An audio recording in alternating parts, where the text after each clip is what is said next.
একবার খেলে বারবার খেতে চাইবেন গাজরের পায়েস রেসিপি। এভরিওয়ান, আসসালামু আলাইকুম। গাজরের পায়েস অত্যন্ত জনপ্রিয় এবং সুস্বাদু একটি ডেজার্ট। এটি দেখতে যেমন সুন্দর, খেতেও তেমন রাজকীয়। শীতের আমেজ আর মিষ্টিমুখ হবে না তা কি হয়? সাধারণত দুধ চিনির পায়েস তো সবসময় খাওয়া হয়, কিন্তু আজ হয়ে যাক একটু ভিন্নধর্মী গাজরের পায়েস। গাজরের উজ্জ্বল রং আর ঘন দুধের মালাই মিলে এটি যেমন দেখতে চমৎকার, স্বাদেও অতুলনীয়। আমি এখানে 4টা গাজর গ্রেট করে নিয়েছি এবং এখানে 1.5 লিটার মতো দুধ দিয়ে তার ভিতর তেজপাতা, দারচিনি দিয়ে এটাকে সুন্দর মতো ফুটিয়ে নিব। তারপর আমি গ্রেট করা গাজরগুলো দিয়ে দিব।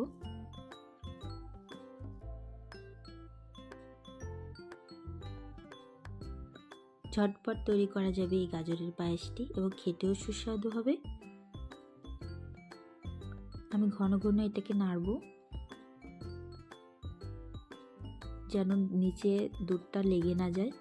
এরপর সামান্য একটু লবণ দিয়ে নেব।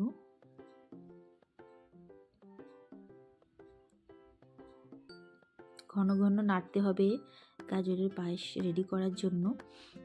এরপর 1 কাপ পরিমাণ মতো চিনি দিয়ে দিব। আমি এখানে লাল চিনি ইউজ করেছি। গাজরটা অনেকটা সিদ্ধ হয়ে আসলে তখন চিনিটা দিতে হবে।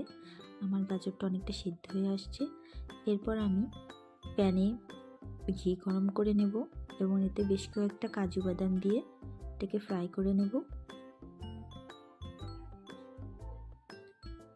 ডেজার্টের সঙ্গে কাজু বাদামের কম্বিনেশনটা অসাধারণ হয়।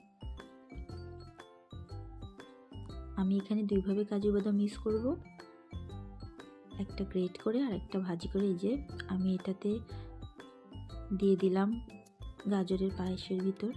এতে সুন্দর একটা স্মেল আসে ঘিয়ের, খেতেও দারুণ মজার হয়। তো এটাকে আমি আরেকটু নাড়তে থাকবো।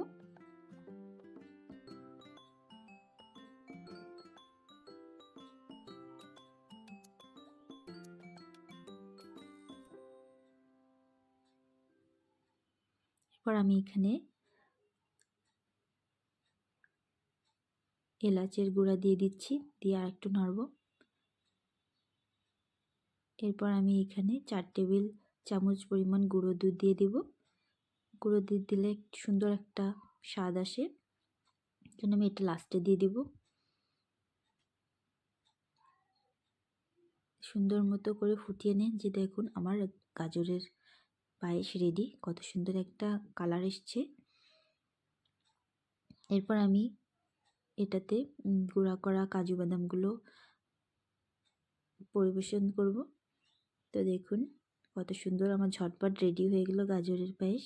এই শীতে গাজরের পায়েস খেতে অনেক মজা লাগে। তো আপনারাও বাড়িতে বানিয়ে ফেলুন এরকম গাজরের পায়েস।